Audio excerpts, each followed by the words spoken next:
Giannis, good to see you. Good to see you. Good to be back in Tampa. I have to tell you, when somebody walks in a room that we haven't seen in a year or so, Yeah.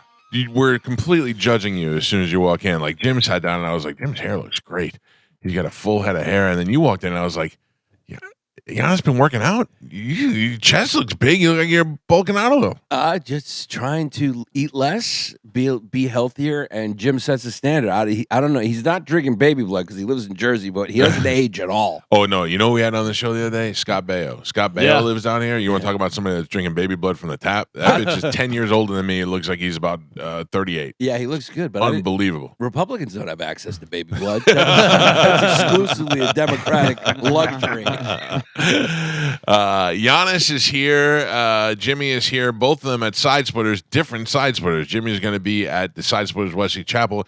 Giannis will be at Side Splitters Tampa, and you can make reservations to see both of them. Both very good comics. Very rarely do we support two comedy giants in the same weekend. Yeah. So thank you. Good to have you both here.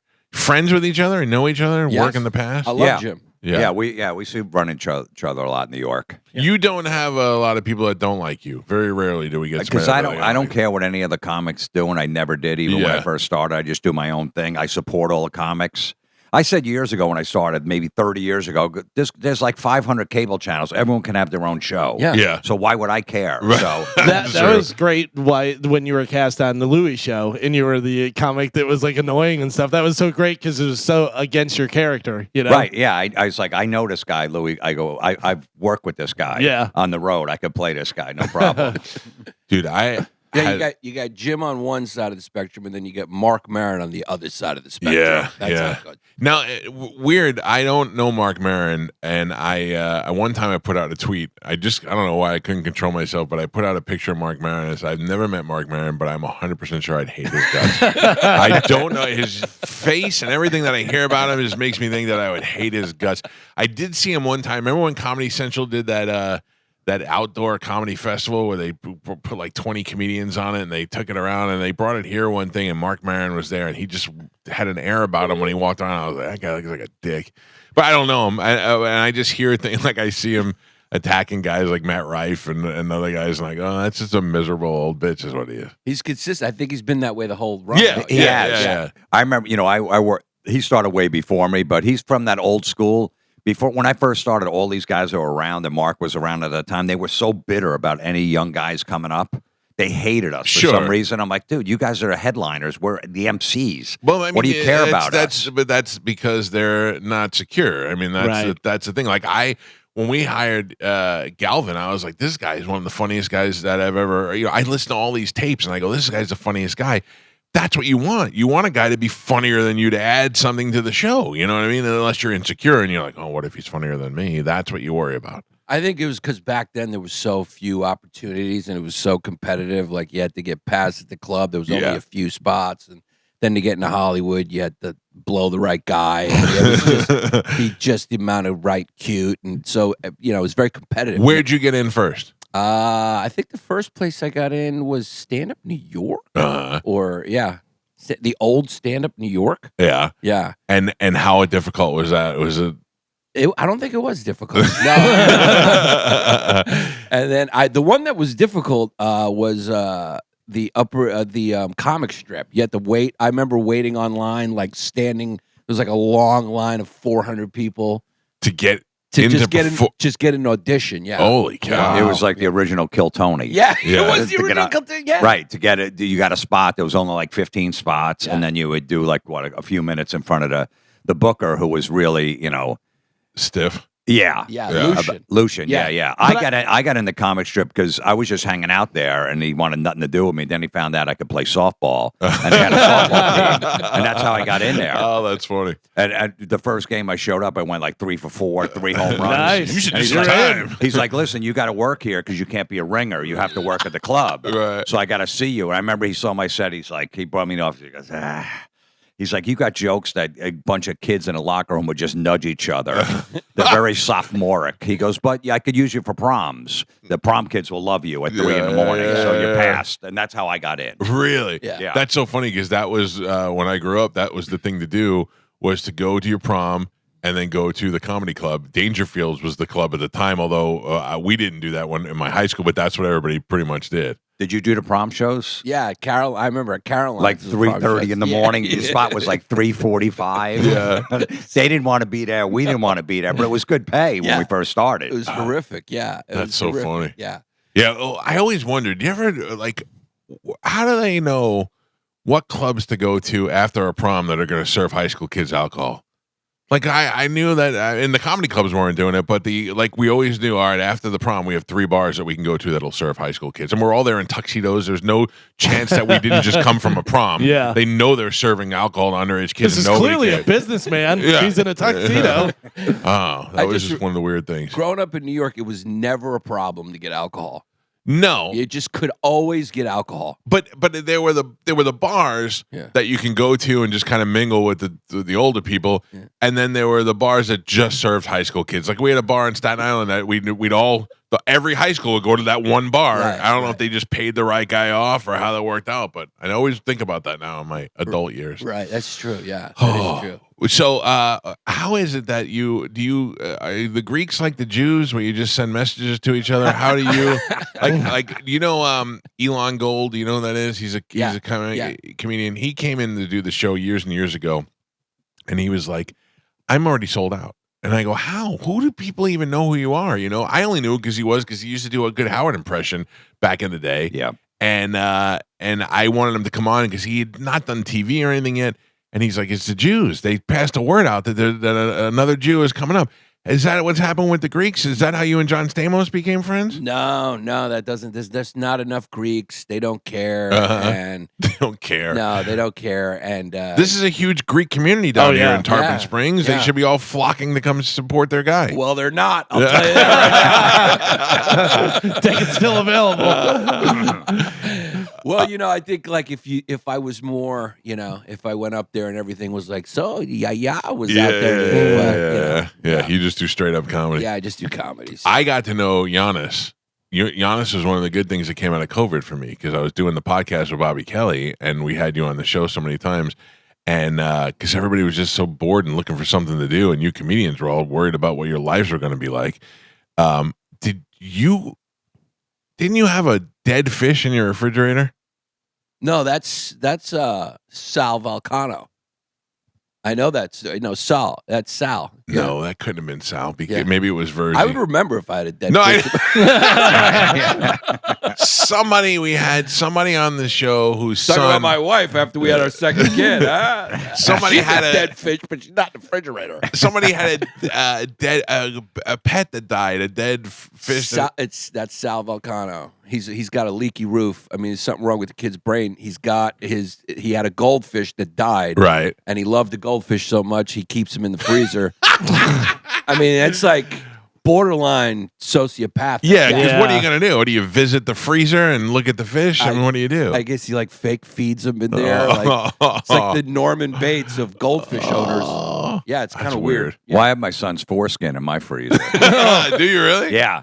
When he was born, my brother-in-law was in the delivery room, and the doctor comes in and says, "Hey, we're doing a circumcision." I go, "Hey, can you give him the foreskin? He collects them." I was just making a joke. Yeah. And the doctor's like, "What?" He goes, "No, he's just joking. He's a comedian." I go, "No, seriously, he collects them. If you could give him his foreskin, it'd be great." And the doctor just looked at me and he walked out. And then a half hour later, he goes, "Here you go. It's in a jar." He gave it to you? Yeah, and I go, "Now I can't get rid of it. Right, You can't throw it out. right. I can't throw it out, so it's still in my freezer." Oh, that's hilarious. What do you do? Like, we had our wedding cake in the refrigerator for like 7 years. It was in the freezer. I don't know. Like It's wrapped in gauze. I haven't looked at it, but it's still in there. You constantly got to just move it depending on how much meat you buy. Yeah. Well, also, when the power went out, I think it was storing Sandy. I'm like, man, I brought it over to my mom's down the road. I go, "Mom, I can't let this spoil." Yeah. I need it fresh. That's so awfully gross. I know. So we paid for this thing. They take the blood from the placenta. They take the blood from the sac, and they store it. And they're storing it somewhere in like South Carolina. My son's 19. I've been paying for this every month for it. And if he ever has like a disease, him or anybody in the immediate family, they can take some of that core blood and inject it into you, and it fights the disease. I don't know. They really sold us on it when it was you big got time. scammed. You got scammed. I don't know. I mean, we haven't had to use it yet. But maybe you got some sort of health benefits from having the foreskin there. What if you find out one day they're like, if only we had the foreskin? You'd be like, hold on. Maybe. I don't know. I think more likely if Jim ever gets arrested, they're gonna find that and be like, Jesus Christ, what's this guy doing? One's got a dead fish, the other one's got a foreskin. You better hope there's no like serial killer in your area who takes foreskins. I know. Yeah, You're yeah. a prime suspect. Well, at least it's labeled Luke Florentine. it's Luke Florentine, yeah, yeah. my son. Yeah, so at least maybe I can get off on that. It's an official label. How old is he now?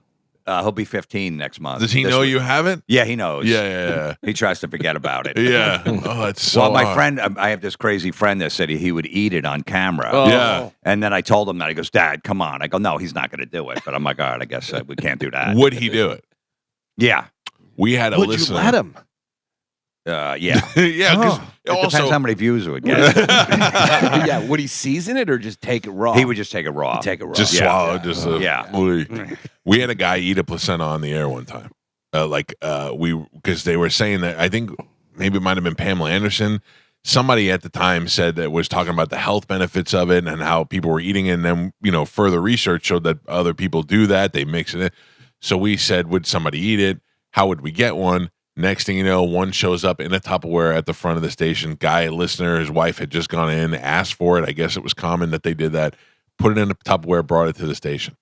Next day, a guy, I'll never forget, this was 30 years ago. This guy's name was Crazy Ass Jack. Crazy Ass Jack came down to the station with a hot plate, took the placenta, and cooked it in the studio, but mixed it with onions because it was like a liver and onions. And the smell of cooked onions and that placenta will be in my head for the rest of my life. It was probably just the onions that I smell, but it's enough to make me want to vomit just thinking about it right now. I can imagine. Oy, I can imagine. Think about all the stuff over the years that we've had people do. We had a guy snort ashes of a human body. Yeah. We had a lady who caught another guy's teeth in her mouth. The guy had his teeth pulled out, and the guy's a gross guy that is always on Ms. Medicine Man. Yeah. And she sat there with her mouth open. We threw trying to make the teeth in her mouth and stuff because she collects teeth. Yeah. So we're like, but we have to throw them in your mouth. You have to be able to, any that you catch, you get to keep. Yeah. That's an episode of America's Got Talent I would watch. Right? Teeth Yeah. catcher? Yeah, the teeth catcher. Do you know about fettuccine? Oh, yeah. That's another one. eating fetuses? No. That's fetus genie. It's different. I would take that pedicure thing that they have and shave my heels, and it would gather into a cup, and it would look like Parmesan cheese.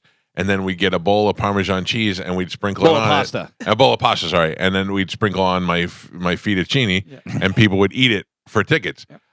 There's nothing. Would you eat that to go see? If I said I'm sending you to see Ozzy in Birmingham for the last show, would you eat a bowl of fettuccine? I would eat it without the Parmesan cheese to go see Ozzy. Yeah. I had to try to explain to these people. I go, you can buy tickets. You don't have to do this. Yeah. We also had people suck gravy out of Medicine Man's hair. Yeah, that was probably the worst thing. And then I've ever eat seen. skin. Yeah. He has like a big kind of afro, and it was Thanksgiving time, and it was the dumbest thing ever. But we doused his hair in turkey gravy, and they had to suck it and off fill up and a cup. fill a cup to a line. And first one to do it. Also, they ate the peeling skin off of what's his name? Yeah, Austin. Yeah. Oh, so Weird. much gross It's a stuff. dumb show. This is a dumb show, and I'm sorry you guys are both here to. No, to witness it. that's fun. Yeah. That is fun. I would rather eat the placenta than fucking eat the. Whoa! fettuccine, You can't yeah. say that word. Oh. You got it, Carmen? Yeah. Okay, you're good. You rather the Jeez. placenta than the cheese? On Than the the bottom of feet? his feet? Yeah. Yeah. Why have very clean feet? Dude. Just try it. Try it once. Try it and we'll plug all your gigs. No, I'm just kidding. But they what- say there's a lot of benefits to eating the placenta. Right. So much so that now there's companies that will take it, dehydrate it, and put it into pill forms so you can take it. Because for the mother, it's supposed to help with Can post-depression. you tell she's trying to have a baby? Yeah. You tell she's trying to have a baby. She's been reading books. She's been reading books. She Yeah, knows what's going on. There's benefits. Like I know you, so then if I did it, I would have to look at you, and every time I look at you, I have to remember that I ate your eat your placenta. feet. Yeah. Oh, yeah, I know. I couldn't do that. I'd feel a special closeness to you, though. And they were like, "Oh, Giannis is coming." I'd be like, "All right, you booked." Well, he ate my feet. Bump the other guy. We'll bring Giannis in the studio. Yeah, I don't listen. It's gross as hell to me, and my kids find it on YouTube now, and they're like, "This can't be real." I go, "It's real." Yeah. And some of them are like good-looking chicks Yeah. that do it. I love music, and I love going to events. But there's nothing in the world that would get me to do that. I would not have eaten Howard Stern's feet as a child for anything, or as a teenager to go see anything. Well, crack will make you do it. Crack would make you do crack it. will make you do it. Yeah. Any type of drug addiction would make you do that. Yeah. But I'm saying the surprising normality of the people that did it is what has blown my mind over the years. Fun people. So girls were doing it too. Yeah. Hot girls. Yeah. Hot girls. It's Florida though. Yeah. If there was, Yeah. that didn't happen in any other state. No. That's that might Jim's be true. excuse It- for it's everything. always that. I live It's down here. I Florida. know. You lived in Miami for a little while, didn't 1 you? year, yeah. Okay, yeah. So we know.